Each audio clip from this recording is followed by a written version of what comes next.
MMFG ہمارے اس channel کو like, share اور سبسکرائب کریں اور صدقے جاریہ کا مستحق بنیں۔ ہمارے نیو اپڈیٹس کے لیے بیل آئیکن دبانا نہ بھولیں۔ اعوذ باللہ من الشیطان الرجیم، بسم اللہ الرحمن الرحیم۔ یا ایہا الذین آمنوا اتقوا اللہ حق تقاتہ ولا تموتن الا وانتم مسلمون۔ یا ایہا الناس اتقوا ربکم الذی خلقکم من نفس واحدہ وخلق منها زوجها وبث منهما رجالا كثيرا ونساء واتقوا الله الذي تساءلون به والارحام ان الله كان عليكم رقيبا۔ يا ايها الذين امنوا اتقوا الله وقولوا قولا سديدا يصلح لكم اعمالكم ويغفر لكم ذنوبكم ومن يطع الله ورسوله فقد فاز فوزا عظيما۔ قال الله تبارك وتعالى في كلامه المجيد، اعوذ بالله من الشيطان الرجيم، بسم الله الرحمن الرحيم۔ ان الذين يستكبرون عن عبادتي سيدخلون جهنم داخرين۔ وقال تعالى هو الله الذي لا اله الا هو الملك القدوس السلام المؤمن المهيمن العزيز الجبار المتكبر سبحان الله عما يشركون۔ اس بزم سعید کے صدر محترم جناب شیخ عبدالباسط صاحب ریاضی حفظہ اللہ، جمعیت اہل حدیث رائے درگ کے ذمہ داران، رائے درگ کے تاریخی جامعہ تعلیمی ادارہ کے قابل احترام اساتذہ کرام، میرے بزرگوں، بھائیوں، اسلامی ماؤں اور بہنوں، سب سے پہلے اللہ رب العالمین کی بارگاہ میں شکر گزار ہوں کہ اس نے مجھے یہ خوبصورت موقع اور توفیق عطا فرمائی کہ آپ حضرات کے درمیان حاضر ہونے، ملاقات کرنے اور گفتگو کرنے کا موقع عنایت فرمایا۔ اللہ کے بعد یہاں کے ذمہ داران، اس اجلاس کے منتظمین کا شکر گزار ہوں کہ انہوں نے مجھے اس لائق سمجھا کہ آپ حضرات ہی نہیں بلکہ اہل علم کی ایک اچھی خاصی تعداد کے درمیان میں کچھ دین کے متعلق باتیں پیش کروں، یہ گویا ایک اعتماد ہے، ثقافت کا، اور امید ہے کہ اہل علم کے درمیان ہم کچھ مفید باتیں کر سکتے ہیں۔ اللہ رب العالمین سے دعا ہے کہ وہ مجھے آپ کی توقعات پر پورا اتارے اور ہمارے اس ملنے کو، اکٹھا ہونے کو دین کی اخلاص کی بنیاد پر بنا کر اسے دنیا اور آخرت کے لیے خیر بنا دے، ہم سب کو جنت الفردوس میں ملائے۔ محترم حاضرین، ابھی آپ نے جمعیت اہل حدیث رائے دور کی رپورٹ سے سماعت فرمائی۔ خوشی ہوئی کہ سماج اور معاشرے کی ضروریات کو مد نظر رکھتے ہوئے کوشش کی جا رہی ہے کہ لوگوں کی تربیت ہو۔ جن امور سے سابقہ پڑ رہا ہے ان امور میں دینی تعلیم اور معلومات اس طرح سے ہو جائے کہ آپ جو بھی عمل کر رہے ہیں وہ اللہ کے دین کے مطابق انجام دیں جیسا کہ ہمیں حکم دیا گیا ہے۔ اس سے پہلے ایک انتہائی بھرپور، پرمغز، جامع خطاب سنا، بہت ہی پیارا خطاب، مدلل خطاب، دلوں کو جھنجھوڑ دینے والا کہ رزق حلال کی کتنی اہمیت ہے، رزق حرام سے کتنی سختی سے منع کیا گیا ہے، اور پھر اسے اختیار کرنے پر دنیا اور آخرت میں کتنے گہرے، سنگین اور بھیانک قسم کے نتائج برآمد ہوتے ہیں، ہو سکتے ہیں۔ قرآن و حدیث کی دلائل کی روشنی میں سنا۔ ان میں سے بہت ساری باتیں ہم اور آپ سنتے ہیں، دنیا کے لوگ سنتے ہیں کہ نیکی یہ چیزیں ہیں۔ ہمارے غیر مسلم حضرات بھی بہت سی چیزیں ایسی ہیں جو جانتے ہیں کہ یہ غلط ہے، یہ ظلم ہے، یہ زیادتی ہے، گناہ ہے، دنیاوی قوانین کے اور ان کے اپنے مذاہب کے قوانین کے خلاف، پھر بھی ان گناہوں کا ارتکاب کرتے ہیں، برملا کرتے ہیں۔ ابھی اسرائیل فلسطینیوں پر بموں کی بوچھار کر رہا ہے، بجلی، ایندھن، غذا کی رکاوٹ یا بندش لگا دی ہے، اس پر خود یہودی علماء امریکہ کے ٹی وی چینل پر اور دوسرے مقامات پر آ کر یہ کہہ رہے ہیں کہ یہ توریت کی تعلیمات کے خلاف ہے. یہ یہودی نہیں ہیں، سارے یہودی نہیں ہیں ایسے، زائونسٹ لوگ ہیں ایسے، وہ بھی یہ کہہ رہے ہیں. ہمارے یہاں بہت سارے لوگ اس قسم کی باتیں کرتے ہیں. سود سے متعلق جو آپ نے ابھی بھیانک نتائج سنے کہ اللہ سود کو مٹاتا ہے، ختم کر دیتا ہے، سود اور حرام کھانے سے دعائیں، عبادتیں قبول نہیں ہوتی، اس کے اثرات ہم پر پڑتے ہیں، یہ اللہ کے ساتھ بدگمانی ہے، ایمان کے منافی ہے. حقیقی ایمان بندے کو حرام سے روکتا ہے، یہ ہم جانتے ہیں، اور ابھی جان لیا، نہیں جانتے تھے تو. لیکن اس کے باوجود تھوڑی دیر کے لیے غور کیجئے کہ جو کچھ ہم جانتے ہیں کیا ہم اس پر عمل کرنے کے لیے آمادہ ہیں؟ انہیں قبول کرتا ہے ہمارا دل و دماغ؟ ہماری عملی زندگی میں ان معلومات کے اثرات نظر آتے ہیں؟ مسلمانوں میں نظر آتے ہیں. میں نے اشارہ کیا دوسرے مذاہب کے لوگوں کے بارے میں کہ جو چیزیں مختلف فی ہیں ابھی انہیں چھوڑ دیجئے، جو چیزیں جانتے ہیں کہ یہ غلط ہے، جانتے ہیں اور مانتے ہیں کہ یہ ہمارے مذہب، ہمارے قانون کے خلاف ہے، انسانیت کے خلاف ہے، پھر بھی اس کا ارتکاب کرتے ہیں، اس جرم کا. حرام اور سود کی ممانعت کو جان کر اس کو جائز بنانے کی کوشش کرتے ہیں. ایسا کیوں؟ سوال ہم پر ان باتوں کا اثر کیوں نہیں پڑتا؟ ہم واقعات سنتے ہیں. اللہ کے نبی جناب محمد رسول اللہ صلی اللہ علیہ وسلم کے عہد مبارک میں جب آپ نے دین کی بنیاد پر صحابہ کی، شاگردوں کی تربیت کی، تو ان کا معاملہ یہ نظر آتا ہے کہ اگر کوئی چیز استعمال کر رہے ہیں اور اسی وقت دوران استعمال یہ خبر مل گئی کہ یہ چیز حرام کر دی گئی ہے، فوراً چھوڑ دیا. شراب کی حرمت نازل ہونے اور پھر اس کے نتیجے میں جو کچھ ہوا وہ واقعہ آپ جانتے ہیں کہ جیسے ہی یہ اعلان کیا کسی نے، ایک مجلس جمی ہے کہ شراب کو اللہ نے حرام قرار دے دیا، تو جام پھینک دیے گئے، منہ میں جو گھونٹ تھا اسے باہر کر دیا گیا، جام و سبو لنڈھا دیے گئے، بہا دیے گئے. مدینہ کی گلیوں میں کہتے ہیں شراب بہہ رہی تھی. ہمارے اندر ایسا کیوں نہیں ہوتا؟ غلطی ہو گئی تو غلطی کرنے کے بعد غامدیہ، معیز اسلمی، روزے کی حالت میں بیوی سے تعلق قائم کرنے والے صحابی خود آ کر کہہ رہے ہیں کہ اللہ کے رسول ہم پر حد جاری کیجیے، مجھ سے گناہ کا ارتکاب ہو گیا. گناہ اللہ کی بات ماننے کا اور اس کی خلاف ورزی ہو جانے پر توبہ استغفار کا یہ مادہ کیا ہمارے اور آپ کے اندر ہے؟ یہ سن لیا ہم نے، اس کے اثرات ہم قبول کر لیں. ہم میں سے کوئی ایسا سنائی دیتا ہے کوئی واقعہ کہ ایک آدمی سودی لین دین کر رہا ہے، حرام خوری کا کام کر رہا ہے، چوری، بے ایمانی، رشوت خوری یا اس قسم کے کسی عمل میں ملوث ہے، اور اس نے سن لیا کہ قیامت کے دن ایسا شخص مفلس ہوگا، اس نے سن لیا کہ ایسا کام کرنے والے کی دعا قبول نہیں ہوتی.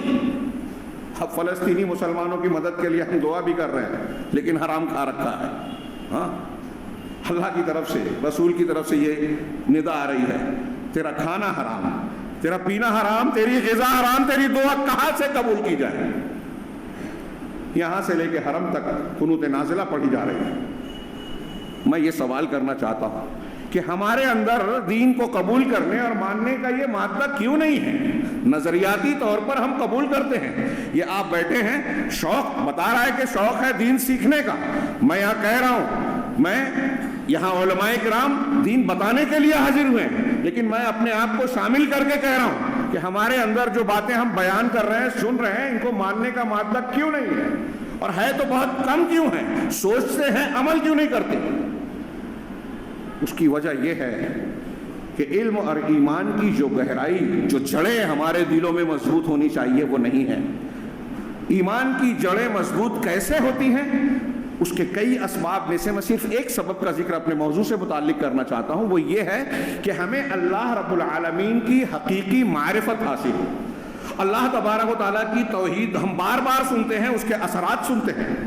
توحید جب آدمی سیکھے گا تو اللہ رب العالمین کی ذات و صفات، اس کی ربوبیت و الوہیت کے حقوق کو، دلائل کو، ساری چیزوں کو جانتا ہے. اور جتنا رب العالمین کو جانے گا، پہچانے گا، اتنا زیادہ اللہ رب العالمین کا خوف، اللہ رب العالمین سے امید، اللہ رب العالمین سے محبت پیدا ہوگی، اور یہ محبت اور خوف ہی انسان کو شریعت کا پابند بناتی ہے۔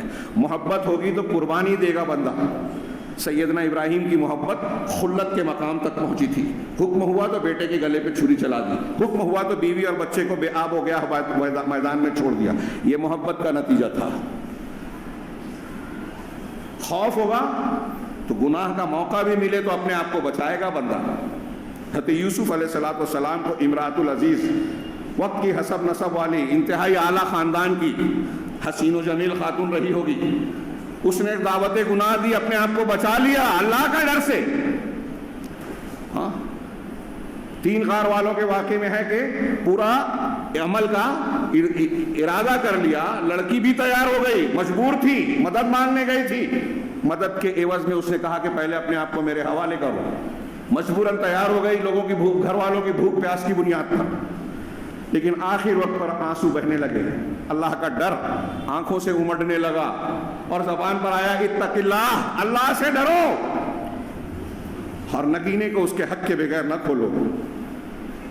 اس شخص نے کہا کہ میں نے سوچا یہ بندی اس حالت میں بھی اللہ سے ڈرتی ہے، ہماری مائیں بہنیں سونے، اگر وہ تہیہ کر لیں تو سماج سے گناہوں کے ارتکاب اور فروغ کو روکنے میں بہت بڑا کردار نبھا سکتی ہے۔ یہ دیکھیے، یہ خاتون نے کہتی ہے اس نے اپنے آپ کو گناہ سے روک لیا۔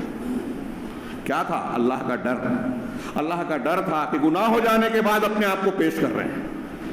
تو میں عرض کروں گا کہ میرے بھائیوں، اللہ کی معرفت حاصل کیجئے پہلے، یہ دین کی بنیاد ہے، سب سے لذیذ نعمت ہے۔ قرآن مجید میں توحید، اللہ کی ذات و صفات سے متعلق مضامین بار بار بیان کیے گئے ہیں۔ اللہ علیم و حکیم ہے، رحمان و رحیم ہے، غفور ہے، عزیز ہے، حکیم ہے، ستار ہے، اور دوسرے اسماء و صفات، دلائل اور اللہ کی عظمت و کبریائی کے معاملات اور مضامین، یہ اگر ہم نے اپنے دل و دماغ میں بیٹھانے کی کوشش کی تو ہمارا ایمان مضبوط ہوگا، اللہ کی معرفت ہمیں بڑی لذت دے گی۔ میں اکثر ایک قول نقل کرتا ہوں، علامہ ابن قیم نے پیش کیا کہ مساکین الدنیا، دنیا کے مساکین، بعض سلف کا یہ قول ہے، انہوں نے کہا، سفیان ابن عیینہ غالباً کہتے ہیں کہ دنیا کے مسکین ہیں وہ لوگ جو دنیا میں آئے اور دنیا سے چلے گئے اور دنیا کی سب سے لذیذ نعمت کا مزہ نہیں چکھا۔ لوگوں نے پوچھا سب سے لذیذ نعمت کیا ہے؟ تو کہا معرفت اللہ والانس الیہ والانس بہ والقرب الیہ ومعرفتہ باسمائہ وصفاتہ، او کما قال، کہ اللہ کی معرفت، اس سے انسیت حاصل کرنا اور اس کے اسماء و صفات کے ذریعے سے اس کی معرفت حاصل کر کے، اس کی جانکاری حاصل کر کے اس سے قربت حاصل کرنا۔ انہی اسماء و صفات اور اللہ کی معرفت کے بیانات میں نے قرآن کی ایک آیت میں سے، 2 میں سے ایک آیت پڑھی، سورہ حشر کی بڑی مشہور آیت کا ایک حصہ۔ اللہ نے فرمایا هو اللہ الذی لا الہ الا ہو، وہ اللہ ہی ہے جس کے سوا کوئی معبود برحق ہے ہی نہیں، کوئی معبود برحق نہیں ہے۔ وہ کون اللہ ہے یا کیوں اس کے سوا کوئی معبود برحق نہیں ہے، اس کی دلیلیں ہیں آگے۔ اللہ کے اسماء و صفات، ان دلیلوں کا آپ ہمارے اسلاف کی کتابوں میں، علامہ ابن قیم اور دوسرے لوگوں نے جو اس آیت کی تفصیل بیان کی ہے، پڑھیے، بڑا مزہ آئے گا، مزہ بھی آئے گا، ایمان بھی مضبوط ہوگا، گہرا ہوگا، اللہ کی توحید میں مضبوطی آئے گی، اللہ کی معرفت حاصل ہوگی۔ ان سارے ناموں میں سے میں صرف ایک نام پر آج تھوڑی سی گفتگو کروں گا۔ اللہ نے آگے فرمایا کہ اللہ کے سوا کوئی معبود برحق وہی اللہ ہے جس کے سوا کوئی معبود برحق ہے ہی نہیں۔ کون ہے اللہ؟ کیوں اس کے سوا کوئی معبود برحق نہیں ہے؟ الملک القدوس السلام المؤمن المہیمن العزیز الجبار المتکبر، وہ اس لیے کہ وہ الملک ہے، حقیقی بادشاہ ہے، دنیا کے بادشاہوں کی طرح نہیں، اس کی بادشاہت کامل ہے، کسی کی مدد کی، کسی وزیر کی، کسی سپاہی کی کوئی ضرورت نہیں ہے، اس کا حکم نافذ ہوتا ہے، قول بھی نافذ ہوتا ہے، اور وہ جو چاہے کر سکتا ہے، کوئی اس کو ٹوکنے والا، اس کا تعاقب کرنے والا نہیں ہے، اس کی فیصلے اور بات کو کوئی ٹال نہیں سکتا، ایسا حقیقی بادشاہ ہے، اس لیے معبود وہی ہے۔ القدوس ہر قسم کے عیب سے پوری طرح پاک ہے، کوئی عیب نہیں ہے۔ دنیا کے بادشاہوں میں عیب ہوتا ہے، کتنی بھی طاقت کسی کو بھی حاصل ہو جائے، ہاں، سپر پاور، اسرائیل کو زعم ہے کہ دنیا کی 4تھی پاور ہے، بزدلی کا مظاہرہ کر رہا ہے نہتوں پر حملہ کر کے۔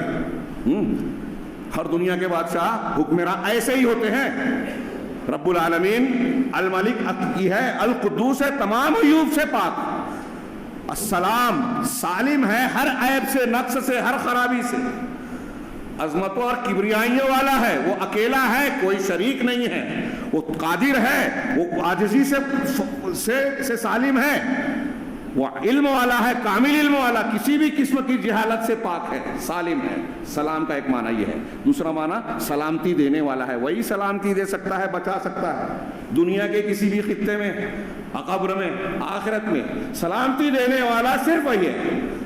القدوس السلام المؤمن، امن دینے والا، امن و امان ادھر ادھر چاہتے ہو، چیختے چلاتے ہو، اللہ رب العالمین ہی امن دینے والا ہے۔ اللہ سے امن چاہیے، مانگنا ہے تو اس راستے سے مانگیے جو اللہ نے امن دینے کے لیے وعدہ کیا ہے، الذین آمنوا ولم یلبسوا ایمانہم اولئک لہم الامن، جو ایمان لائے اور اپنے ایمان کے ساتھ ظلم کی آمیزش نہیں کی، ولم یلبسوا ایمانہم بظلم، ظلم کی، شرک کی آمیزش نہیں کی، ان کے لیے امن ہے۔ شرک چھوڑ دیجئے، ہاں، کوئی اسرائیل، کوئی امریکہ، کوئی یورپ کی یونین مل جل کر بھی ہمارا بال بیکا نہیں کر سکتی اللہ یہ کہ اللہ چاہے۔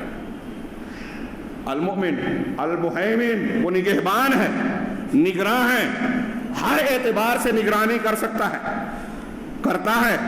المؤمن المہیمن العزیز، وہ عزیز ہے، غالب ہے، کوئی اس کے فیصلے کو ٹال نہیں سکتا، اس کے فیصلے نافذ ہوتے ہیں۔ الجبار، زور آور ہے، ساری کائنات پر اس کا تسلط ہے۔ المتکبر، المتکبر بڑائی اور کبریائی والا ہے۔ میں اسی المتکبر پر بات کرنا چاہتا ہوں۔ کبر، تکبر ہم اردو میں بھی استعمال کرتے ہیں۔ المتکبر، اللہ متکبر ہے یعنی حقیقی بڑائیوں والا، جو اللہ ایسا ہے، سبحان اللہ عما یشرکون، تو وہ پاک ہے ان چیزوں سے جو لوگ شریک ٹھہراتے ہیں، شریک ٹھہرا کر اللہ کی شان میں گستاخیاں کرتے ہیں، اللہ کی بے عزتی کر رہے ہیں، اہانت کر رہے ہیں، گالی دے رہے ہیں، جو شرک کرتا ہے۔ ہر پروردگار الملک قدوس سلام، اس کی یہ صفات ہیں، اس کی یہ عظمتیں ہیں، یہ جلالتیں ہیں، اس کے جیسا کوئی ہے جو اس کے برابر کر رہے ہو، اس کا حق کسی اور کو دے رہے ہو، اسی میں یہ صفت ہے المتکبر۔ متکبر کا معنی میں نے کیا بڑائی والا۔ ہاں، شیخ عبدالرزاق عبد المحسن، ہاں، البدر، جامعہ اسلامیہ کے اس عقیدے کے استاد ہیں، وہ کہتے ہیں کہ المتکبر میں جو تا ہے وہ تائے تکلف یا تائے تعاتی نہیں ہے، بلکہ یہ تائے اختصاص ہے، یعنی کبریائی، جلال، عظمت، بڑائی، کبر بڑا ہونا، ہم اللہ اکبر کہتے ہیں، اللہ سب سے بڑا، اس میں تفضیل، اسی سے متکبر، تکبر والا، یعنی تکبر انسان اگر اختیار کرتا ہے تو یہ بناوٹی ہے، اس کے لائق نہیں ہے۔ کسی سلف میں سے کسی نے کہا کہ کوئی مخلوق تکبر کرے، اترائے تو بڑی حیرت ہوتی ہے کہ 2 مرتبہ شرمگاہ سے نکلا اور آپ کس بات پر تکبر کرتے ہو۔ اس میں اضافہ کیجئے کہ روزانہ آپ کو شرمگاہوں کی ضرورت، پیٹ کی ضرورت کے لیے جانا پڑتا ہے، ان پٹ آؤٹ پٹ دونوں کرنا پڑتا ہے، گندگی نکلتی ہے، کس بات پر تکبر کرتے ہو؟ بادشاہ بھی ہو تو پاخانہ کرنے پہ جانا پڑتا ہے، پیشاب کی ضرورت پڑتی ہے، کس پہ تکبر کرتے ہو؟ تو اللہ رب العالمین کبریائی والا ہے، حقیقت میں متکبر کا معنی خصوصیت رکھتا ہے کہ اللہ ہی بڑائی والا ہے،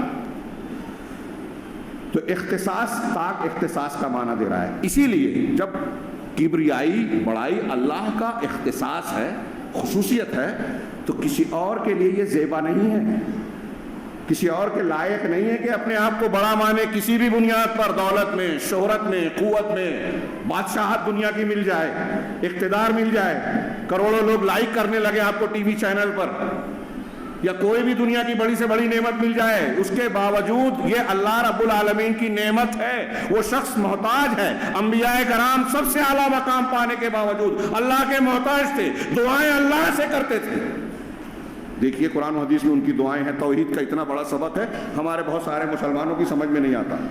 حضرت ابراہیم اولاد مانگ رہے ہیں اللہ سے، حضرت زکریا اللہ سے اولاد مانگ رہے ہیں، نبی کریم صلی اللہ علیہ وسلم کی دعائیں دیکھیے، علم اللہ سے مانگ رہے ہیں، ہدایت اللہ سے مانگ رہے ہیں، اولاد اللہ سے مانگ رہے ہیں، اور ہمارے یہاں لوگ جو اولیاء سے اور انبیاء سے اولاد مانگ رہے ہیں۔ جن سے آپ مانگ رہے ہیں وہ خود اللہ سے مانگ رہے ہیں، اس کا مطلب وہ خود محتاج ہے۔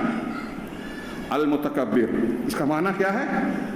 اہل علم کے اقوال، امام قتادہ، ابن عباس اور دوسرے سلف کے اقوال کا حاصل یہ ہے کہ المتکبر الذی تکبر عن کل سوء، الذی تکبر عن السیئات، الذی تکبر عن کل نقص، یہ الگ الگ عبارتیں الگ الگ تابعین اور مفسرین کی ہے کہ وہ ذات جو ہر برائی اور گندی بات سے، ہر نقص سے بالا تر ہے، اونچا ہے، بڑا ہے، بلند ہے. اللہ کے اندر کوئی عیب، کوئی جھول، کوئی نقص، کوئی خامی ہے ہی نہیں. وہ کسی پر ظلم اور جور نہیں کرتا، کسی پر زیادتی نہیں کرتا، کوئی غلط کام کرتا ہی نہیں، تصور ہی نہیں ہے. اللہ کی ذات متکبر ہے، ان سب چیزوں سے بلند ہے، بڑا ہے، اونچے. اب اگر کوئی شخص اللہ رب العالمین کی کبریائی کے سامنے اپنے آپ کو بڑا جانے، جب اللہ رب العالمین کی یہ شان ہے کہ وہ اتنا عظیم ہے، اس کی عظمتوں کا قرآن میں کیا کیا بیان ہے. ایک آیت یاد آ رہی ہے، اکثر مجھے یاد آ جاتی ہے اس موضوع پر، بڑی شاندار، غور کرنے والی. میں بہت تفصیل میں نہیں جاؤں گا، میرے خطابات میں اس کا کافی ذکر ہوتا ہے. ہاں، مشہور آیت، اللہ نے فرمایا وَالْأَرْضُ جَمِيعًا قَبْضَتُهُ يَوْمَ الْقِيَامَةِ، پوری زمین قیامت کے دن اللہ کی مٹھی میں ہوگی. وَالسَّمَاوَاتُ مَطْوِيَّاتٌ بِيَمِينِهِ، اور سارے آسمان، ساتوں آسمان اللہ کے داہنے ہاتھ میں لپٹے ہوئے ہوں گے. اس سے پہلے وما قدر اللہ حق قدری، اللہ کی قدر نہیں پہچانی، اس کی عظمت و وقار کو نہیں جانا لوگوں نے جیسا جاننا چاہیے، اس کے وقار کو، عظمت کو، کبریائی کو. وما عظموا حق تعظیمہ، اللہ کی تعظیم کا جو حق تھا وہ نہیں ادا کیا لوگوں نے. شرک کر رہے ہیں، اس سے ڈر نہیں رہے ہیں، اس کے احکامات کو جاننے کے باوجود اس کی مخالفت کر رہے ہیں. تھوڑی سی طاقت دے دی تو ظلم و زیادتی کر رہے ہیں کمزوروں پر، نہتوں پر. لا تحسبن اللہ غافلا عما یعمل الظالمون، کہ ظالم لوگ، ناانصاف لوگ جو کچھ کر رہے ہیں وہ یہ نہ سمجھیں، آپ نہ سمجھیں کہ اللہ اس سے غافل ہے. انما یؤخرهم لیوم تشخص فیہ الابصار، وہ انہیں اس دن کے لیے مہلت دے رہا ہے جس دن آنکھیں چکا چوند ہو جائے گی. یہ اسرائیل ہو، امریکہ ہو، ہندوستانی ہو یا کہیں کے بھی لوگ ہو، اگر ظلم کر رہے ہیں تو ان کے مذہب کی تعلیمات بھی اٹھا کے دیکھ لے کہ کبھی ظلم کا نتیجہ اچھا نہیں ہوتا، ہو ہی نہیں سکتا. اللہ کا قانون یہی، وہ الملک القدوس ہے، عیب سے پاک ہے، المتکبر ہے. ایسا ہو ہی نہیں سکتا کہ ظلم ہونے دے اور ظالم کو یوں چھوڑ دے کہ وہ جو چاہے کرے اور اس کا انجام اچھا ہو. ناممکن بات. اللہ رب العالمین کی یہ شان ہے. تو اللہ تبارک و تعالیٰ کبریائی والا ہے، اس لیے اعلان کیا حدیث قدسی میں، صحیح مسلم کی روایت ہے، الکبریاء ردائی والعظمت ازاری فمن نازعنی فی واحد منہما ادخلتہ ناری. کہ کبریائی، بڑائی، تکبر یہ میری چادر ہے اور عظمت میرا ازار ہے. کبریائی کو زیادہ وسیع کہا. ہاں، وہ میری چادر ہے اور عظمت میرا ازار ہے. اور جو شخص ان میں سے کسی میں مجھ سے نزاع کرے گا، تنازع کرے گا، جھگڑا کرے گا، تو میں اسے اپنی جہنم میں ڈال دوں گا. تکبر کرنے والا جہنم میں جائے گا. ہاں، اللہ کے نبی صلی اللہ علیہ وسلم کا مسلم شریف کی حضرت عبداللہ ابن مسعود رضی اللہ تعالیٰ عنہ سے روایت ہے، آپ نے فرمایا لا يدخل الجنۃ رجل فی قلبہ مثقال ذرۃ من کبر، کہ اگر کسی انسان کے دل میں ذرہ برابر تکبر ہے وہ جنت میں داخل نہیں ہوگا. تو ایک آدمی نے کہا کہ رجل یحب ان یکون ثوبہ حسنا، ایک آدمی سوچتا ہے کہ میرا کپڑا اچھا ہو، خوبصورت ہو، اچھا لباس پہنوں، ہاں، اور اس کا جوتا اچھا ہو، لباس کپڑا اچھا ہو، تو کیا یہ بھی تکبر ہے؟ آپ نے کہا نہیں، یہ تکبر نہیں ہے. ان اللہ جمیل یحب الجمال، اللہ جمیل ہے، خوبصورت ہے، خوبصورتی کو پسند کرتا ہے. آپ صاف ستھرے رہیں، ہلکا کپڑا پہن رہے ہیں لیکن صاف ستھرا پہننی ہے. ہلکا بھاری سے مطلب نہیں ہے، صاف شفاف، صفائی پسند ہے. اللہ رب العالمین جمیل ہے، خوبصورت ہے اور خوبصورتی کو پسند کرتا ہے. الکبر بطر الحق وغمط الناس، تکبر یہ ہے، گھمنڈ یہ ہے کہ آپ حق کو ٹھکرا دیویں اور لوگوں کو حقیر سمجھیں. دو باتیں ہیں بہت جامع بات. حق کو ٹھکرا دیویں. اب ایک آدمی کو، آپ کو پتہ چلا کہ سود حرام ہے، آپ نے نہیں مانا، نہیں فلاں مولوی صاحب نے تو فتویٰ دیا ہے کہ ہندوستان میں کھا سکتے ہیں، آپ حق کو ٹھکرا رہے ہیں. آپ کو کہا گیا کہ آپ کی بہن کا آپ کے والد کے ترکے میں اتنا اتنا حصہ ہے، کہتے ہیں نہیں سمجھ میں نہیں آتی بات، میں نے محنت کی، بہن نے کیا کیا، بیٹی نے کیا کیا، اس کو کیسے دے دیں؟ یہ آپ حق کو ٹھکرا رہے ہیں. یہ حق کو ٹھکرانا چھوٹی چھوٹی باتوں میں بھی ہو سکتا ہے. صحیح مسلم ہی کی روایت حضرت سلمہ بن اکوع رضی اللہ تعالیٰ عنہ کہتے ہیں کہ نبی کریم صلی اللہ علیہ وسلم کے ساتھ کھانا تناول کر رہے تھے کچھ لوگ. ایک بچہ ایک شخص جو ہے وہ بائیں ہاتھ سے, آپ کیا بولتے ہیں الٹا ہاتھ, بائیں ہاتھ سے اس نے کھانا شروع کیا. تو نبی کریم صلی اللہ علیہ وسلم نے کہا کل بیمینک, داہنے ہاتھ سے کھاؤ. دیکھیے چھوٹی چھوٹی جگہوں پر بھی باپ کو, ذمہ دار کو, علماء کو تبلیغ کرنی چاہیے, تربیت کرنی چاہیے, تعلیم دینی چاہیے. کھاتے پیتے صرف کلاس میں نہیں, کھانے کے وقت الٹے ہاتھ سے کھایا, کہا کل بیمینک, سم اللہ وکل بیمینک, اللہ کا نام لو, سیدھے ہاتھ سے کھاؤ. تو اس نے کہا لستطعت یا مستطعت, میں اس کی طاقت نہیں رکھتا. اس آدمی نے کہا. نبی کریم صلی اللہ علیہ وسلم جنہوں نے طائف والوں کو, جنہوں نے پتھروں سے مار مار کے آپ کو لہو لہان کیا تھا اور بہت تکالیف دی تھی, ان کو نہیں دی بد دعا, اس کو بد دعا دے دی. اس کو بد دعا دی کہ لستطعت, تو کبھی اس کی طاقت نہ رکھ. ہاں, حضرت سلمہ بن اکوع راوی حدیث کہتے ہیں رضی اللہ تعالیٰ عنہ کہ اس نے یہ کام جو کیا اور اللہ کے نبی صلی اللہ علیہ وسلم کی بات جو نہیں مانی, ما منعہ الا الکبر, اسے اس بات کو ماننے سے تکبر, گھمنڈ نے روکا. کتنی بڑی بات ہے. ہمارے ہاں کتنے نوجوان اس کو بہت ہلکی چیز سمجھتے ہیں نا, الٹے ہاتھ سے کھائے, دائیں ہاتھ سے, سیدھے ہاتھ سے. ایک مومن کے لیے یہ اہم ہے کہ نبی صلی اللہ علیہ وسلم کا حکم ہے, میرے نبی کا حکم ہے, تو ممکن نہیں ہے کہ میں شیطانی کام کروں. چھوٹا بڑا چھوڑیے, نبی کا حکم ہے, اسے مانوں گا. اس شخص نے اس کو حقیر سمجھا, نہیں مانا اللہ کے رسول کی بات کو. یہ تکبر کی بنیاد پر اللہ کے رسول نے بد دعا دی کہ تو کبھی سیدھے ہاتھ سے نہ کھا سکے. حضرت سلمہ کہتے ہیں کہ مرنے تک اس کا سیدھا ہاتھ اس کے منہ تک نہیں آ سکا. الکبر بطر الحق وغمط الناس, یہ ہے تکبر.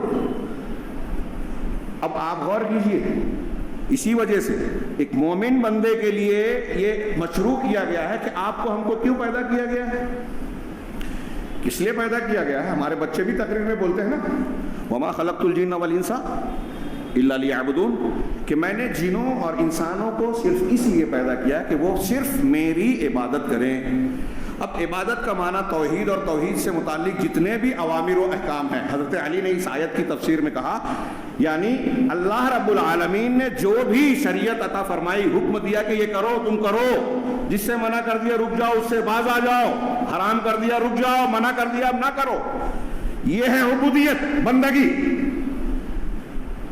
تو اس کا عبودیت کا یہ معنی ہے.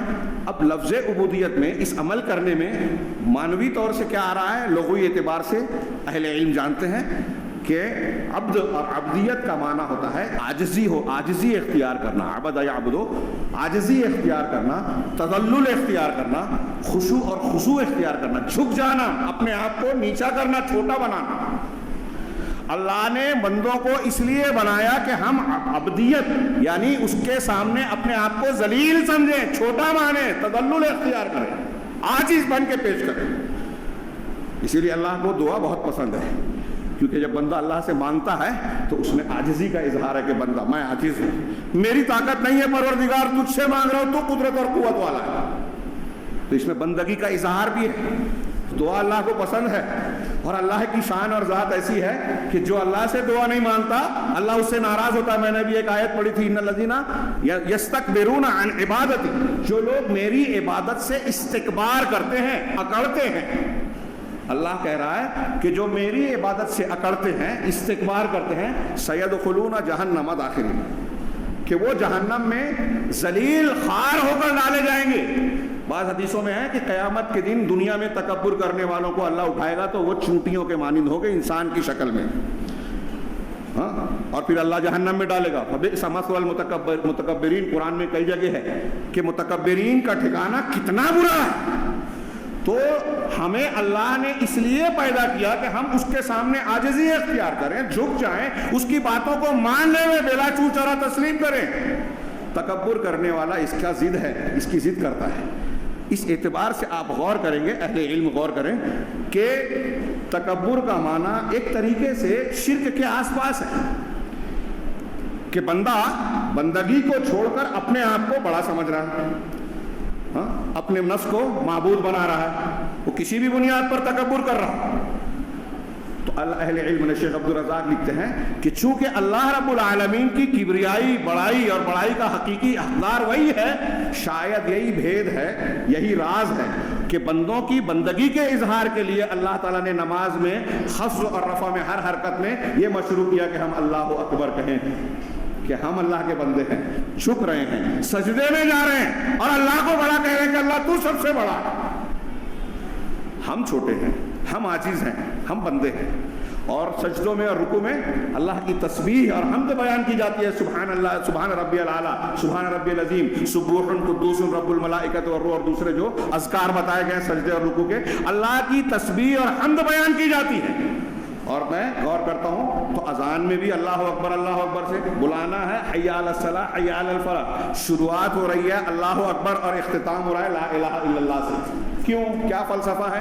لوگوں کو نماز اور مسجد کی طرف بلانے کے لیے اللہ کی تکبیر اور اللہ کی الوہیت کا ذکر کیوں کیا جا رہا ہے؟ درمیان میں یہ کہا جا رہا ہے آؤ نماز کی طرف، فلاح کی طرف۔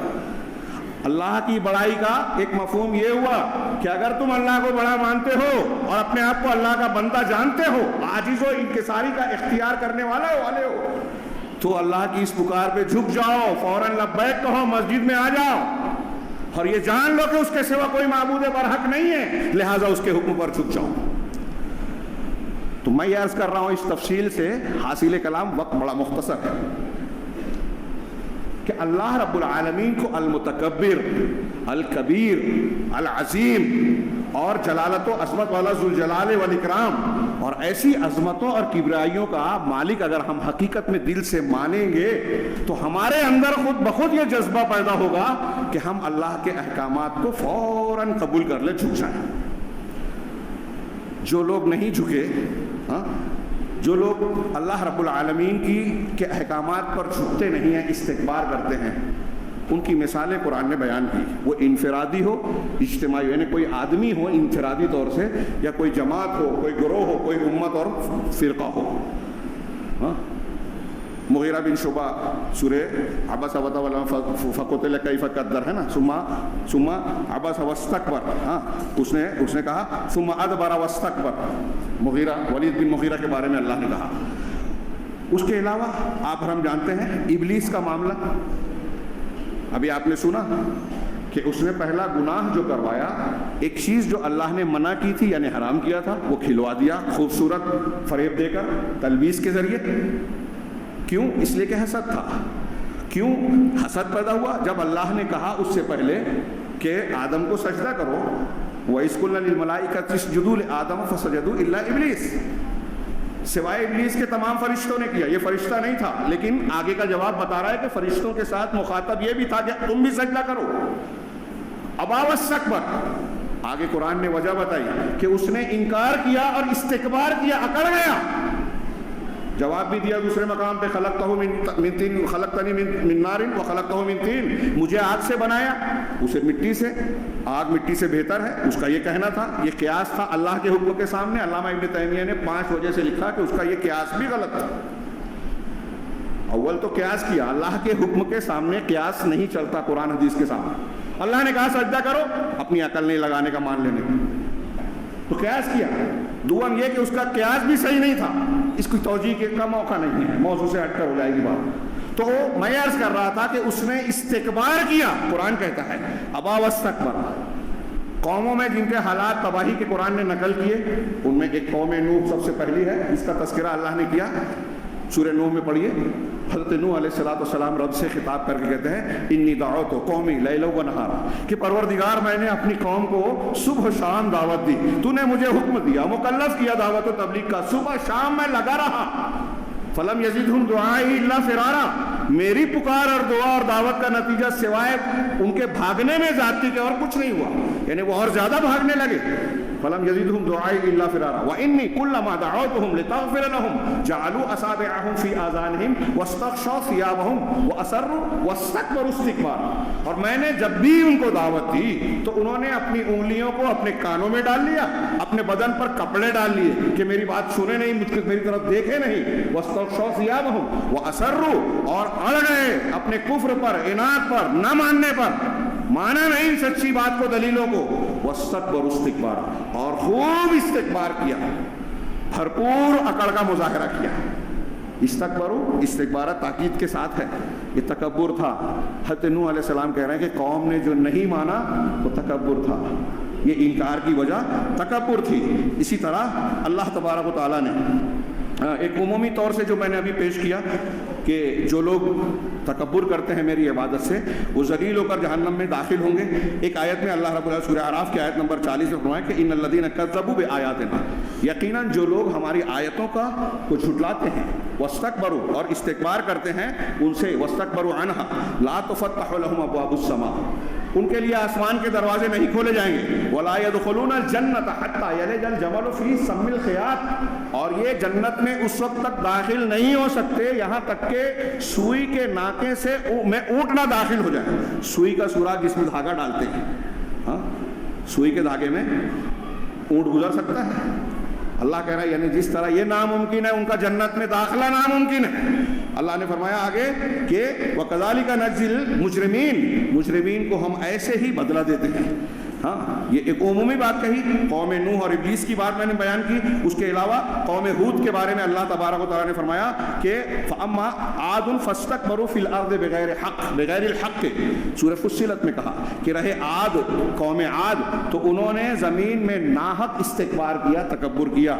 ہاں اسی طرح قوم شعیب کے بارے میں کہا قال الملأ الذین استکبروا من قومہ، قوم شعیب کے وہ سردار جنہوں نے استکبار کیا، انہوں نے کہا استکبار کیا تو کیا کہا لنخرجنک یا شعیب، اے شعیب ہم تم کو ضرور ضرور نکال دیں گے. جیسے ہمارے یہاں قانون بنایا گیا ابھی فلسطین سے، غزہ پٹی سے مسلمانوں کو بے دخل کیا جا رہا ہے. ہاں اس پہ تھوڑی سی گفتگو میں کروں گا انشاءاللہ.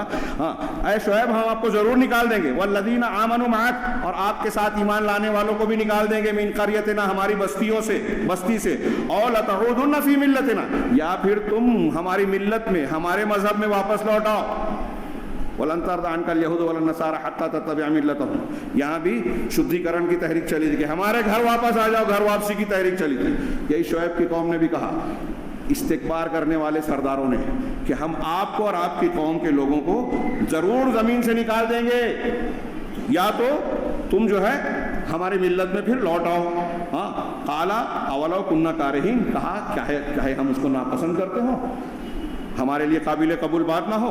قوم صالح کے بارے میں کہا قال الملأ الذین استکبروا من قومہ، کہ جو لوگ ان کی قوم سے استکبار کیا جن لوگوں نے، ہاں للذین استضعفوا لمن آمن منهم، ایمان لانے والے کمزور لوگوں سے کہا، کمزور لوگ، ان سے کہا کہ اتعلمون ان صالحا مرسل من ربہ، کیا تم کو اس بات کا یقین ہے کہ صالح اپنے پروردگار کی جانب سے بھیجے ہوئے ہیں، رسول ہیں؟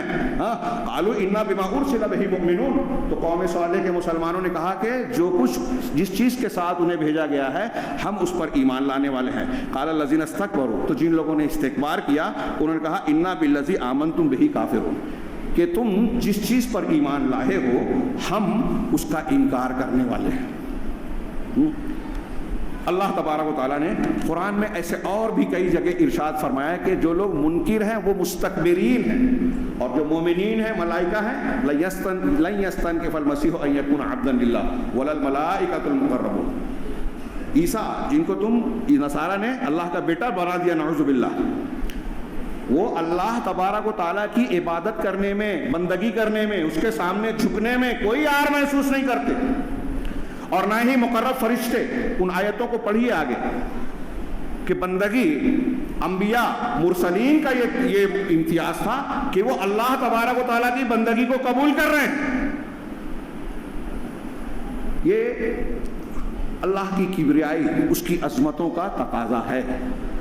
اب دوسری طرف اللہ نے بتایا کہ یہ جو استکبار کر رہے ہیں، میں نے کچھ مثالیں دی، تھوڑی موڑی چند مثالیں، یہ انسان کی سرکشی، حق کو، سچائی کو، اصولوں کو، دین کو نہ ماننے کی یہ ایک بنیاد ہے. علامہ ابن قیم کہتے ہیں کہ کفر کے 4 ارکان ہیں. کفر کے ارکان 4 ہیں، یعنی 4 ایسے رکن ہیں جس کی بنیاد پر آدمی کفر کی طرف جاتا ہے، اللہ کی باتیں مانتا نہیں ہے، انکار کرتا ہے. کیا 4 ارکان ہیں؟ اس میں پہلا ذکر کیا الکبر، گھمنڈ. دوسرا حسد، تیسرا غضب غصہ، چوتھا الشہوہ شہوت۔ وقت ہوتا تو بقیہ پر بھی میں روشنی ڈالتا، بہت کم وقت ہے، میں صرف تکبر پر یہاں بات کر رہا ہوں۔ اور یہ تکبر ہمارے اندر سے لے کے دنیا کی بڑی سرکش قوموں تک میں ملے گا۔ پہلی وحی جو 5 آیتیں نازل ہوئی اقرا بسم ربک الذی خلق کے 5 آیتوں کے فوراً بعد اللہ تعالیٰ کیا کہتا ہے؟ کلا ان الانسان لیطغی ان رآہ استغنی ان الی ربک الرجعی۔ ہرگز نہیں، یہ کلمہ رد ہے، ڈانٹنے پھٹکارنے والا کلمہ۔ اللہ کہتا ہے کہ ان الانسان لیطغی، انسان سرکش ہوا جاتا ہے۔ ہمارے اندر بھی سرکشی ہے، جس کے اندر جتنی طاقت اتنی سرکشی۔ فرعون کے اندر بہت تھی کہ زمین میں قرآن نے فرعون کے بارے میں وہ مثال چھوٹ گئی، بہت بڑی مثال ہے، دنیا میں سب سے بڑا سرکش گزرا کہ فرعون نے زمین میں علو اختیار کیا۔ قرآن نے اس کے بارے میں کئی مقامات پر استکبار کا لفظ بھی استعمال کیا، علو کا لفظ بھی استعمال کیا۔ ایک مقام پر کہا وَجَحَدُوا بِهَا وَاسْتَيْقَنَتْهَا أَنفُسُهُمْ ظُلْمًا وَعُلُوًّا، کہ موسیٰ علیہ السلام نے جو آیتیں، نشانیاں اور دلیلیں پیش کی، اس کا انہوں نے انکار کیا۔ کس نے؟ فرعون اور آل فرعون نے۔ اور انکار کرنے کی وجہ اللہ نے بتائی کہ وجحدوا واستيقنتها انفسهم، حالانکہ ان کے دلوں کو اس پر یقین تھا۔ کوئی وقت کا مسئلہ ہے، دلوں کو اس پر یقین تھا، دلوں کو یقین تھا کہ حضرت موسیٰ علیہ السلام کی دعوت دلائل سچی ہے، پھر بھی نہیں مانا۔ کیوں نہیں مانا؟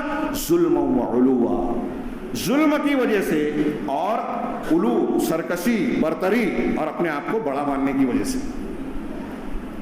دنیا میں اس ظلم اور علو کے نتائج میں کیا کیا مظالم ہوتے ہیں۔ ہندوستان میں ہزاروں سال سے، ہندوستان میں ہزاروں سال سے جو اونچ نیچ کا طبقاتی نظام جاری ہے، اونچی جاتی نیچی جاتی، یہ اسی علو کا ایک مظہر ہے۔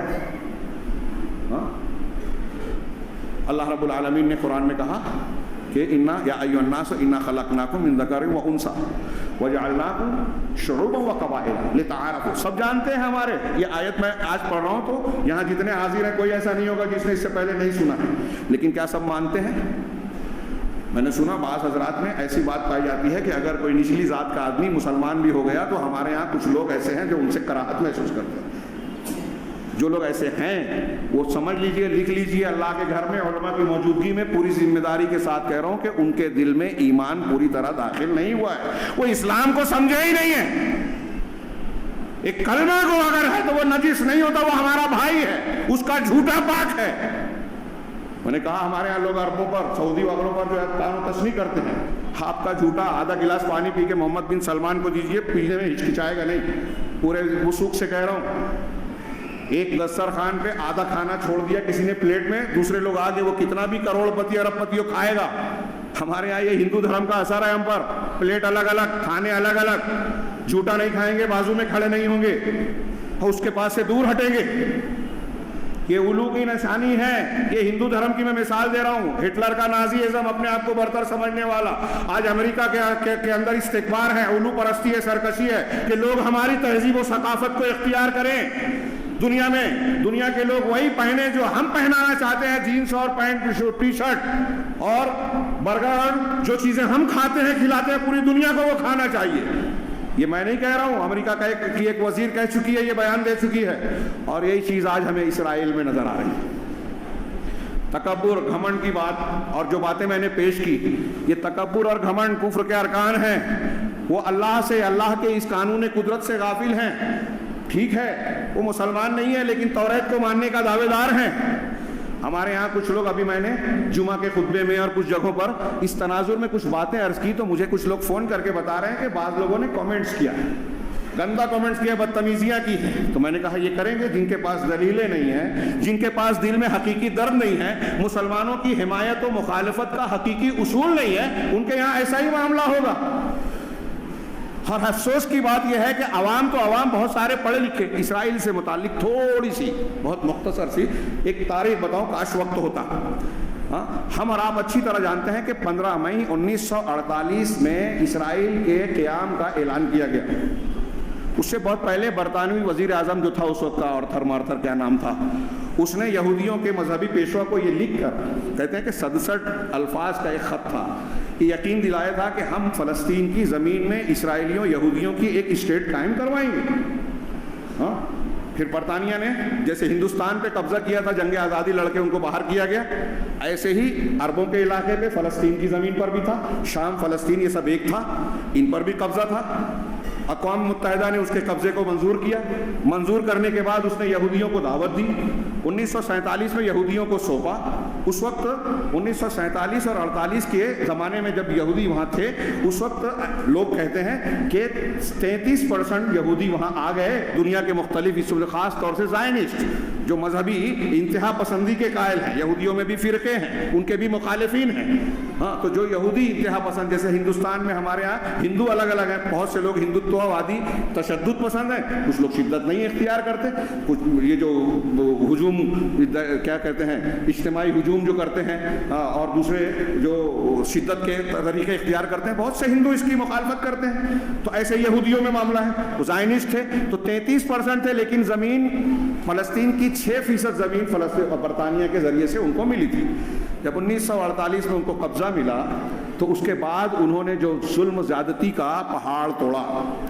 2 سالوں میں تو خاص طور سے، اور پھر مسلسل چلتا رہا، نشیب و فراز آتے رہے.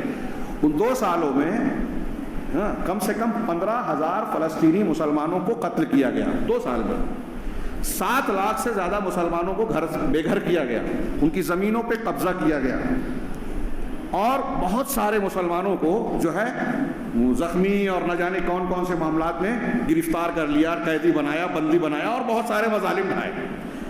اور یہ سلسلہ چلتا رہا، اور چلتے چلتے بیچ میں 1967 کی جنگ بھی ہوئی، جس میں اردن کے گولان کی پہاڑیوں کا کچھ حصہ قبضہ کر لیا اسرائیل نے اور دوسروں نے. اس پورے پیریڈ میں انتہائی بے شرمی کے ساتھ، ظالم کا ساتھ، متمدن دنیا کے ٹھیکیدار، امن کے ٹھیکیدار، حقوق انسانی کا علم بردار کہلانے والا اقوام متحدہ ہو، امریکہ ہو، یورپی یونین ہو، سب اسرائیل کا ساتھ دیتے رہے جیسے آج دے رہے ہیں، ظلم کا ساتھ دے کر.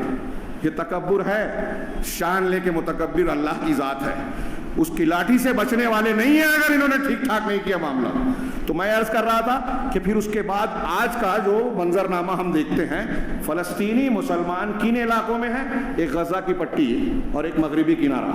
غزہ کی پٹی 41 کلومیٹر لمبا اور 12 یا 20 کلومیٹر چوڑا، اور کہیں کہیں اس کی چوڑائی کم ہو کے 6 کلومیٹر تک بھی ہو گئی ہے. اتنی چھوٹی سی جگہ ہے اور پوری گھری ہوئی ہے. 2 طرف اسرائیل ہے، ایک پیچھے جو ہے سمندر ہے، ایک سائڈ میں مصر کا دروازہ ہے، اور وہ دروازہ آج کل بند ہے. یہ غزہ کا معاملہ. مغربی کنارہ اس سے ہٹ کر ہے. یہ دونوں ملا کر پورے فلسطین کا صرف 22% ہیں. یعنی مسلمان جو حقیقی فلسطین کے مالک تھے، فلسطینی جو اس کے علاقے کے اصل وارث تھے، جن کی زمین تھی، ان کے 78% حصے کو اسرائیل نے اپنے قبضے میں لے لیا. قابض ہے وہ ظالم قابض. اور صرف 22% مسلمانوں کا ہے، جس میں غزہ کی پٹی کا یہ علاقہ تھا. اور اس کو بہت سارے لوگ یہ کہتے ہیں کہ وہ دنیا کی سب سے بڑی کھلی جیل ہے. کچھ لوگوں کو اس پر بھی اعتراض ہے. ہم مان لیں کھلی جیل، کوئی ایک دوا کی ایک ٹیبلٹ، کھانے کا ایک پیکٹ، وہ بغیر اسرائیلی چوکی اور اس کی نگرانی کے بغیر غزہ میں داخل نہیں ہو سکتا تھا. اس کے باوجود حماس نے حملہ کیا. اب بار بار یہ معاملہ اٹھا، بیچ میں انتفاضہ آیا، یاسر عرفات کی اور فلاں کی جو مختلف تحریکیں چلتی رہی، کہیں بات چیت شروع ہوئی، کہیں مخالفتیں ہوئی، کہیں جنگ ہوئی، چلتا رہا معاملہ. جب کبھی فلسطین شدت اختیار کرتے، ظلم کے خلاف آواز اٹھاتے، تو عالمی برادری ان کے خلاف ہو جاتی اور کہتی یہ دہشت گرد ہے. حیرت انگیز بات ہے، کیا ہم یہاں کے جنگ آزادی کے ہیروز کو، ہندوستان کو آزاد کرانے والوں کو دہشت گرد بولیں گے؟ یوکرین کے زمین پر یوکرین کے لوگ جو ہے آج روس سے لڑ رہے ہیں اپنی زمین بچانے کے لیے، کیا انہیں دہشت گرد بولیں گے؟ فلسطین کی زمین فلسطینی مسلمانوں کی ہے. اس کے لیے جو مزاحمت کر رہے ہیں ان کو دہشت گرد دنیا کہہ رہی ہے. یہ دنیا کے لیے شرم کی بات ہے. اسرائیل کی دہشت گردی نظر نہیں آتی، اور لوگ کہتے ہیں کہ مذہب دہشت گردی نہیں سکھاتا.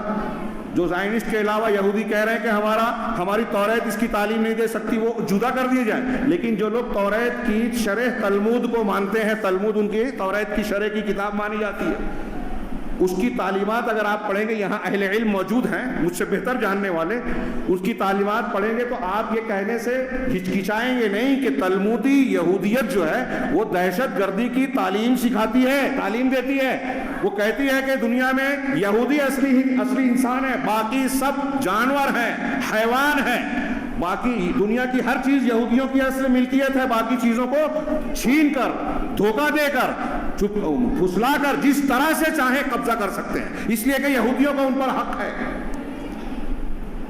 اگر کسی نے یہودی کو مارا، تماشا مارا، تو اللہ کو تماشا مارا۔ یہودی اللہ کے عنصر سے پیدا ہوئے، اور یہودیوں کے علاوہ دنیا میں اس میں یہ نصارہ بھی ہیں جو ساتھ دے رہے ہیں، یہ ہندو بھی ہیں جو ان کو دوست سمجھ رہے ہیں۔ یہودی کسی کا دوست نہیں ہے، نسلی مذہب ہے، ہاں، دہشت گردی کے قائل ہیں، کسی کے دوست نہیں ہے، ہر ایک کو دھوکہ دینے والے۔ یورپ میں انہوں نے بہت فساد مچایا تھا، وہاں سے ہٹانے کے لیے انہوں نے اسرائیل قائم کیا کہ یہ مصیبت مسلمانوں کے ساتھ ڈالی جائے اور ان کے ذریعے سے اگلی بڑھی جائے، وہ اسی علاقے میں ہو۔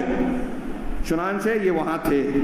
اب اسرائیل سے جب یہ معاملات چلتے تھے تو میں ایک اہم بات جو رہ گئی ہے جو بیان کرنا چاہتا ہوں، ہاں، بہت اختصار سے کام لے رہا ہوں، کہ انہوں نے دیکھا کہ ہم کو جب قوت حاصل کرنی ہے تو مختلف موقعوں پر، وہ چاہے نصارہ ہوں یا یہود ہوں، مسلمانوں میں کچھ لوگوں کو اپنا آلہ بناتے ہیں، تربیت دیتے ہیں، اپنے کام کے لیے استعمال کرتے ہیں اچھی طرح دماغ میں۔ اور یہ جو میں بات کہہ رہا ہوں یہ کوئی ہوائی نہیں ہے، میں نے جو کچھ بیان کیا، میں بہت کم علم اور چھوٹا آدمی ہوں۔ بڑے بڑے اہل علم نے، کبار علماء نے، جانکار اور محققین نے، غیر مسلم انصاف پسندوں نے یہ باتیں بیان کی ہیں، کتابیں لکھی ہیں، اس پر تحقیقات پیش کی ہیں۔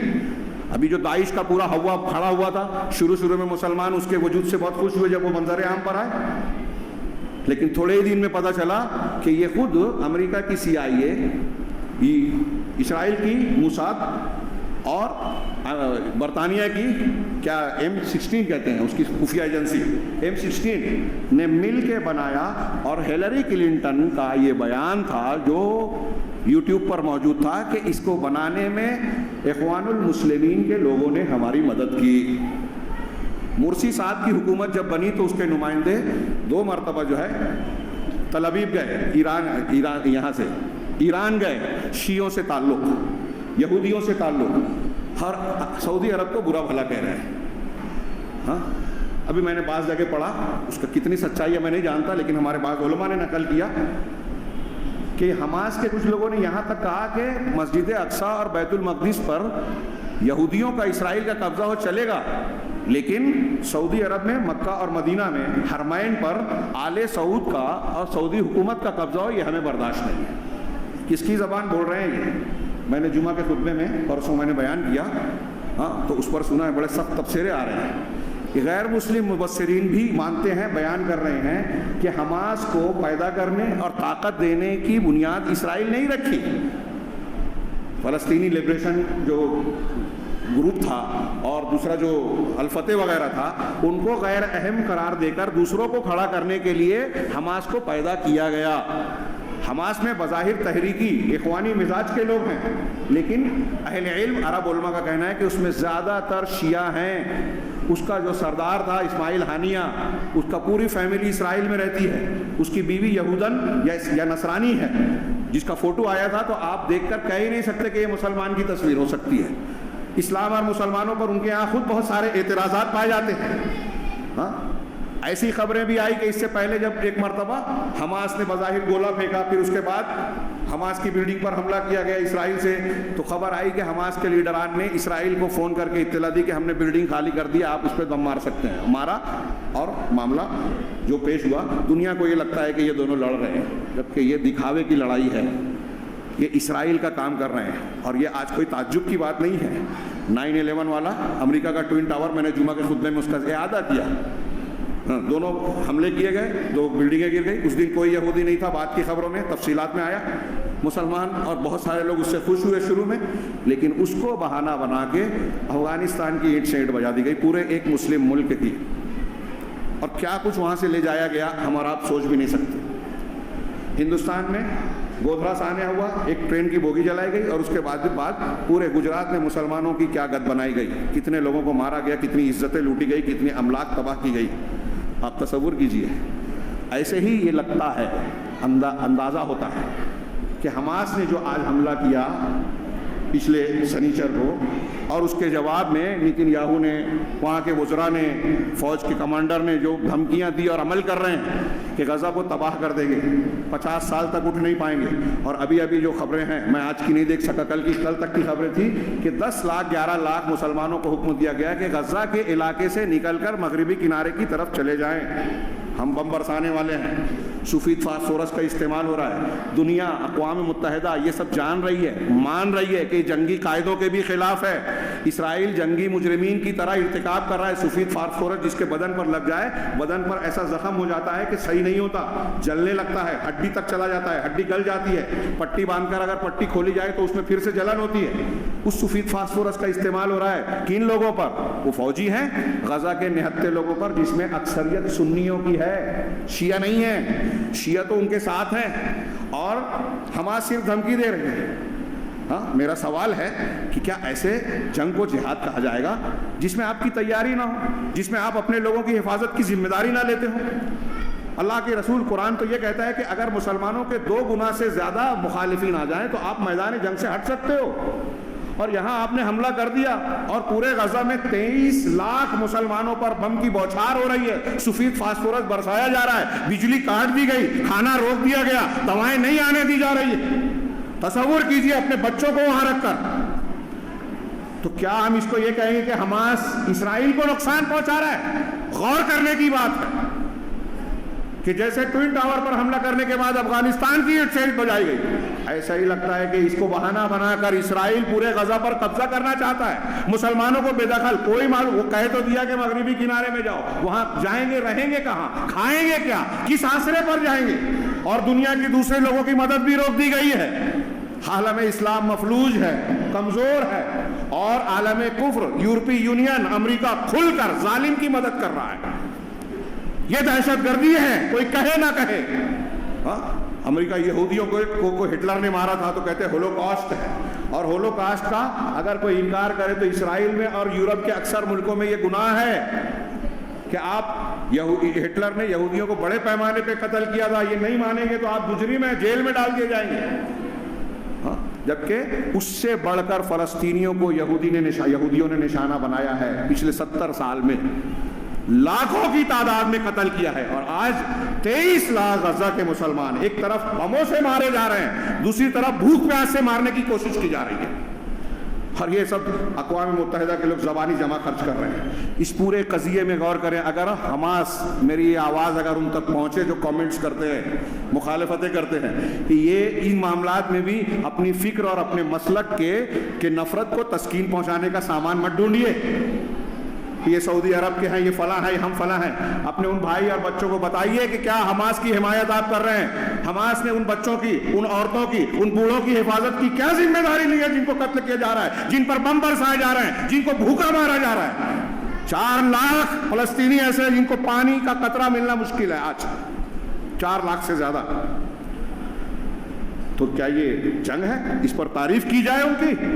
حماس اگر اچھا کام کرے تو اختلاف کے باوجود ہم اس کی تعریف کرتے، لیکن ہمیں دنیا کے منظر میں یہ نظر آ رہا ہے. ایک خاص بات جو میں نے جمعہ کے خطبے میں کہی اور بار بار یہ بہت توجہ کی بات ہے کہ جو خبریں ہمارے پاس آ رہی ہے وہ یہودیوں کی طرف سے آ رہی ہے، اسرائیل کی طرف سے آ رہی ہے. فلسطین سے غیر جانبدارانہ رپورٹ بھیجنے والے بہت کم ہیں، نہیں ہے، ان کے پاس سادھن ہی نہیں بچ رہا ہے.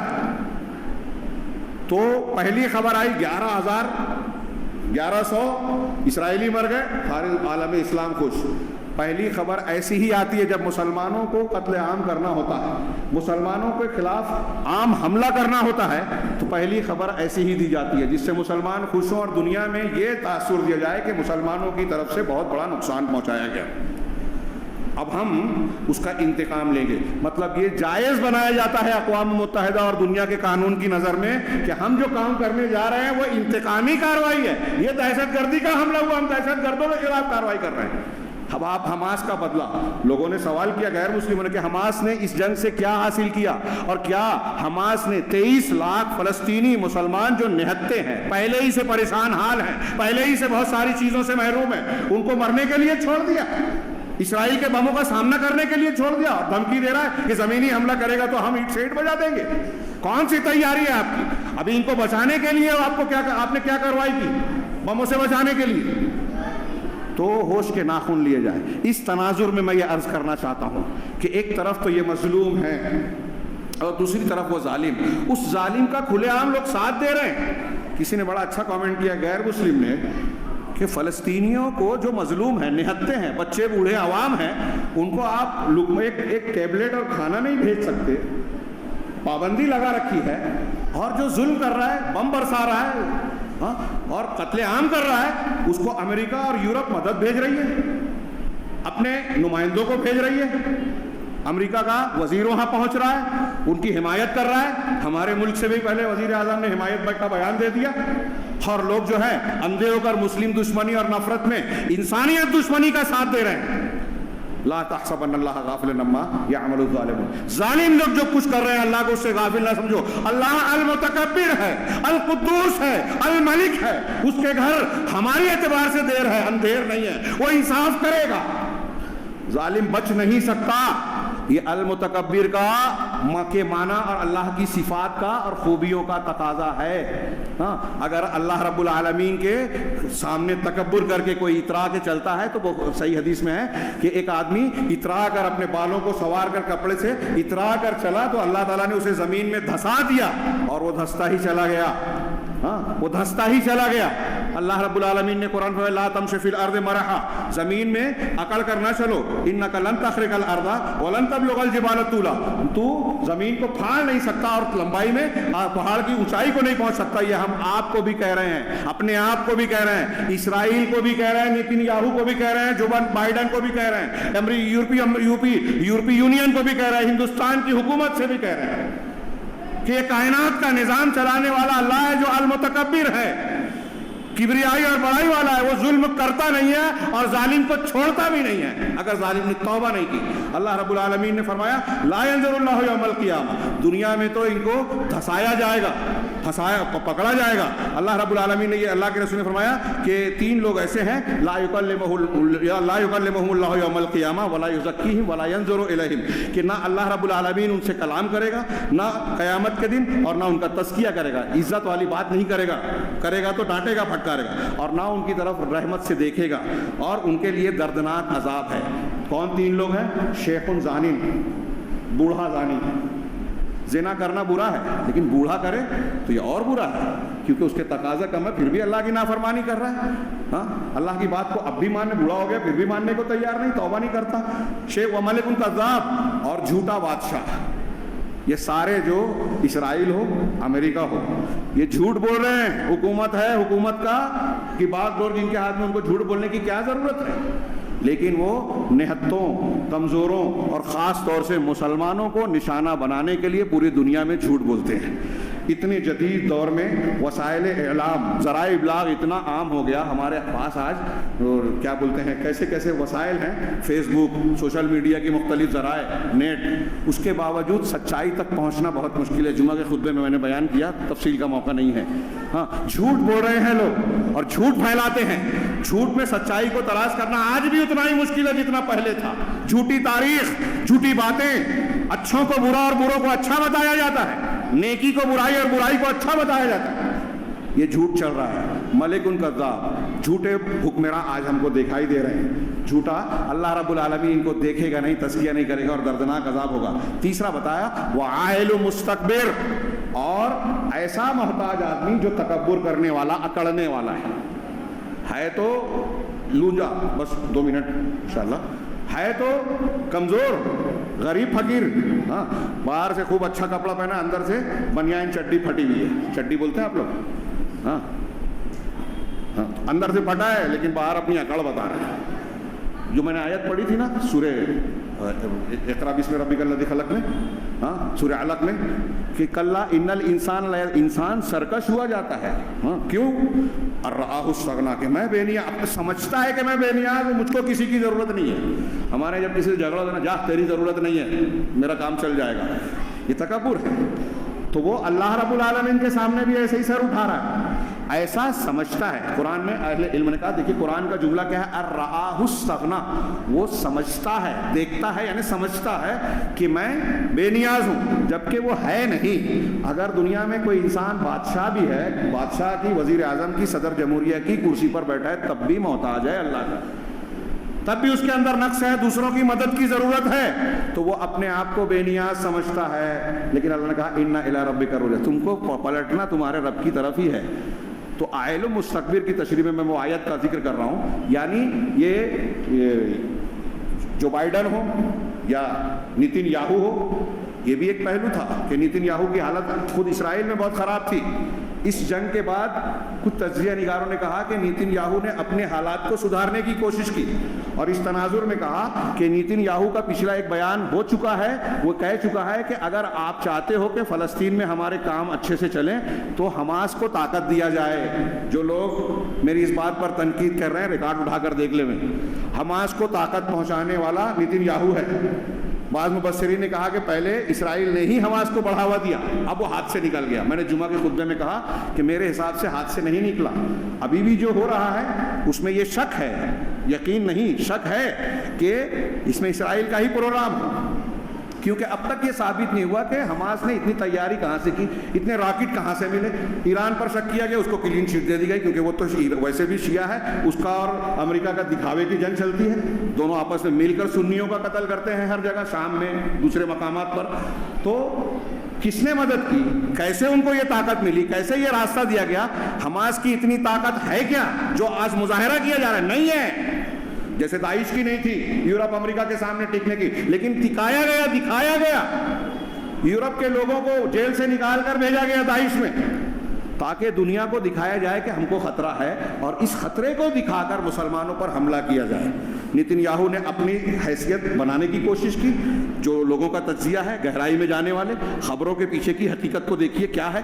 پھر اس کے بعد پورے غزہ کو ایسا لگتا ہے کہ پھر اسرائیل غزہ کے علاقے کو بھی, جو 22% مسلمانوں کے قبضے میں تھا, اس میں سے بھی غزہ کو ہتھیانا چاہتا ہے, یا اس پر کچھ اور پروگرام اس کا منصوبہ ہے جس میں یہ مددگار ثابت ہو رہے ہیں. اللہ رب العالمین اسرائیلیوں کو, ظالموں کو ناکام بنائے, ان کی طاقت کو توڑ دے ہوئے, ان کے حملوں کو ان کے خلاف بنا دے ہوئے, ان کا سفید فارس سورس انہیں کی طرف پلٹا دے ہوئے, اور مسلمانوں کی حفاظت فرمائے, نہتے مسلمانوں کی مدد فرمائے. یہ ہمیں دعا کرنا چاہیے. اگر ہم ان کے لیے کچھ نہیں کر سکتے تو دعا کرنا واجب ہے ہر مسلمان پر. تو عائل و مستکبر, ہاں یہ ہماری سطح پر ہم اس کی بات کر رہے ہیں کہ وہ حکومت ہے, اپنے آپ کو دنیا کی چوتھی طاقت سمجھ رہا ہے, تو سمجھ رہا ہے کہ مجھے کسی کی ضرورت نہیں ہے, بے نیاز ہو.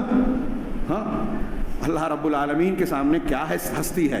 بہت بڑے بڑے فرعونہ نمرود آگے گئے, اور اللہ رب العالمین نے جن جن قوموں کو تباہ کیا وہ اپنے دور کی بہترین ترقی یافتہ اور مضبوط ترین قومیں تھیں. اسی طرح اللہ رب العالمین نے ارشاد فرمایا کہ اللہ تعالیٰ قیامت کے دن اس شخص کی طرف دیکھے گا نہیں, منجر ادارہ بطرن, جو اترا کر اپنے کپڑے کو جو ہے کھینچتا ہے. ہاں یہ تکبر, اور اس سے متعلق اور بھی کچھ روایتیں ہیں. وقت زیادہ ہو گیا ہے, میں ایک بات پر اپنے خطاب کو ختم کرتا ہوں کہ ہم کو, مسلمان کو, ایک انسان کو اللہ رب العالمین کے سامنے تکبر, گھمنڈ کی بجائے تواضع, انکساری, عاجزی اختیار کرنا چاہیے. اللہ کو بہت پسند ہے من تواضع للہ رفعہ اللہ, جو اللہ کے لیے جھکتا ہے, چھوٹا بنتا ہے, اللہ اس کو بلندی عطا کرتا ہے. اور جب آپ اکڑ کے چلتے ہیں نا تو راستے کا آدمی بھی بولتا ہے یہ کیسا اکڑ کے چل رہا ہے, وہ بھی عزت نہیں کرتا. آپ چھوٹا بنو گے تو آپ کو عزت ملے گی. ہاں نبی کریم صلی اللہ علیہ وسلم ہمارے لیے نمونہ ہے. آپ دیکھیے کہ آپ کو اللہ نے کیا مقام عطا فرمایا.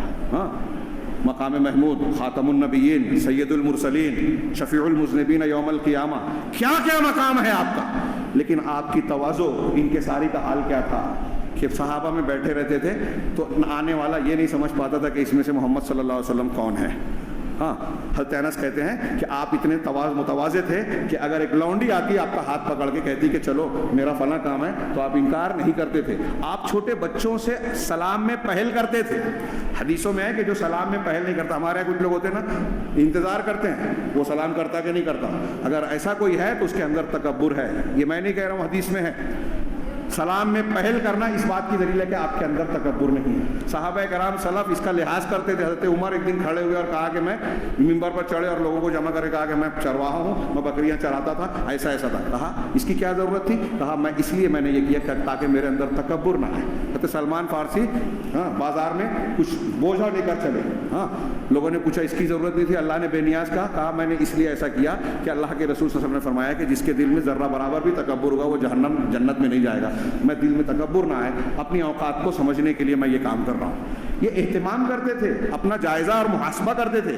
نبی کریم صلی اللہ علیہ وسلم کی ایک دعا جو دعائے کرب ہمیں یاد بھی ہونا چاہیے, اس میں آپ کی عاجزی, آپ کا تذلل ظاہر ہوتا ہے. اسی پر میں اپنی بات کو ختم کر رہا ہوں. مسند احمد کی روایت ہے کہ بندے کو اگر کوئی کرب, مصیبت, تکلیف پہنچے اور وہ یہ کلمات کہے تو اللہ تعالیٰ اس کے کرب کو, تکلیف کو دور کرتا ہے. وہ کیا ہے؟ آپ نے فرمایا اللہم انی عبدک, اے اللہ میں تیرا بندہ ہوں. وابن عبدک, تیرے بندی کا بیٹا ہوں. وابن امتک, وہ تیرے بندے کا بیٹا ہوں. وابن امتک, تیری بندی کا بیٹا ہوں.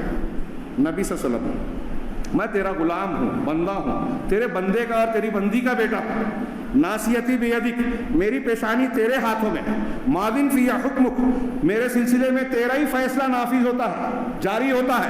عدل فی قضاؤک, میرے سلسلے میں جو بھی فیصلہ کر رہا ہے وہ عدل و انصاف پر مبنی ہے. اسألک بکل اسم هو لک سمیت بہ نفسک, میں تجھ سے سوال کرتا ہوں تیرے ہر اس نام کے ذریعے سے جو تو نے اپنی ذات کا نام رکھا ہے. او علمتہ احد, کیا ہے, او انزلتہ فی کتابک, یا وہ نام جو اپنی کتاب میں نازل کیا. او علمتہ احدا من عبادک, اور یا اپنے بندوں میں سے کسی کو سکھایا ہے. او استأثرت بہ فی علم الغیب عندک, یا وہ نام تیرا جس کو تو نے اپنے پاس غیب میں رکھا ہے. یعنی تیرے بہت سے نام ایسے ہیں جو کسی کو نہیں معلوم. 99 نام صرف اللہ کے نہیں ہیں بلکہ اس سے کہیں زیادہ ہیں جو ہم نہیں جانتے. کیا مانگا اس عظیم الشان وسیلے کے ذریعے؟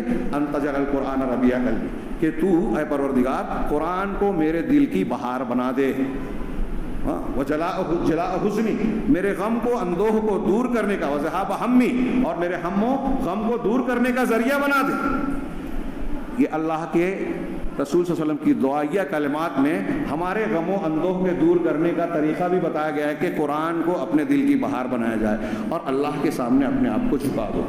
آج اگر ہم چاہتے ہیں کہ اپنے فلسطینی بھائیوں کو, اپنے گھر کے لوگوں کو, اپنے سماج معاشرے کے لوگوں کو مدد پہنچائے.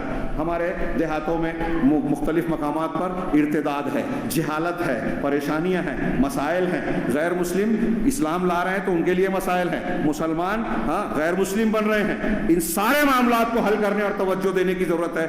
ہماری طاقت میں نہیں ہے. ہم اسی وقت یہ سارے کام انجام دے سکتے ہیں جب اللہ رب العالمین کے سامنے جھکے, صحیح ایمان اور عمل صالح کریں. عمل صالح اور ایمان ہوگا تو اللہ کا وعدہ ہے وَمَن يَتَّقِ اللَّهَ يَجْعَل لَّهُ مَخْرَجًا, جو اللہ کا تقوی اختیار کرے گا اللہ اس کو ہر مصیبت سے نکلنے کا راستہ دے دے گا. غزہ کا مسئلہ بھی حل کرے گا, ہندوستان کا بھی مسئلہ حل کرے گا. اللہ نے فرمایا وعد اللہ الذین آمنوا منکم وعملوا الصالحات لَيَسْتَخْلِفَنَّهُمْ فِي الْأَرْضِ كَمَا اسْتَخْلَفَ الَّذِينَ مِن قَبْلِهِمْ, کہ اللہ نے تم میں جو ایمان والے ہیں اور عمل صالح کرتے, ایمان اور عمل صالح, صحیح ایمان صحیح عمل صالح. جو شرک کر رہا ہے ہمارے سماج میں وہ ایمان والا نہیں ہے. جو اونچ نیچ کو ہمارے سماج میں دیکھ رہا ہے, غیر مسلموں کی مسلمان ہونے پر مدد نہیں کرتا, الٹا ان سے دوری اختیار کر رہا ہے, وہ عمل صالح والا اور صحیح ایمان والا نہیں ہے. تو جو ایمان اور عمل صالح والا ہوگا تم میں سے, اللہ نے کہا کہ تم کو زمین میں خلافت دے گا, تمہارے دین کو مضبوطی دے گا اور تمہارے خوف کی حالت کو امن میں بدل دے گا. اگر ہم چاہتے ہیں کہ ہمارے اس خوف کی حالت کو اللہ امن میں بدلے تو ایمان اور عمل صالح اختیار کیا جائے. اللہ رب العالمین ہمیں ایمان اور عمل صالح اختیار کرنے کی توفیق عطا فرمائے اور دین کے حقوق کو سمجھنے اور اس کو اپنی طاقت کے مطابق ادا کرنے کی توفیق دے. اس کی بدولت دنیا میں جو آج مصیبتیں, پریشانیاں, فتنے, آفتیں ہمارا تعاقب کر رہی ہیں, پروردگار ان سے ہمارے سارے عالم اسلام کے بھائیوں اور بہنوں کی